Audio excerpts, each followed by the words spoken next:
ఏంటి ఏం చేస్తున్నావు? వంట. కొంచెం మంట ఎక్కువైనట్టుంది. ఓ టమాటా పప్ప, వెరీ గుడ్.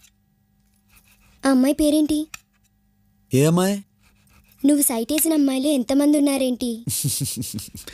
మీనాక్షి. పేరు చండాలంగా ఉంది. అమ్మాయి అద్భుతంగా ఉంటుంది. అబ్బా, ఆ టమాటా పప్పుతో పాటు బంగాళదుంప వేపుడు కూడా ఉంటే కుమ్మేయచ్చు అంతే. తర్వాత ఏముంది, పెరుగన్నం. నేను అడిగేది అమ్మాయి గురించి. మీనాక్ష అలా చాలా రోజులు చూశాక ఒకరోజు తెగించి, అరే ఇండియా జింబాబ్వే మ్యాచ్ వస్తుంది చూడలేదా? తెగించి ఏం చేసావు? ఐ లవ్ యూ మీనాక్షి అని చెప్పేశాను. ఆ అమ్మాయి ఏమంది? కొన్నాళ్ళు బాగానే నడిచింది. ఒకసారి నాకు మార్కులు తక్కువ వచ్చాయని కొట్టింది. అప్పటి నుంచి మాట్లాడడం మానేశాను. కొట్టిందా? అప్పుడు నేను 8th క్లాస్ చదివేవాడిని.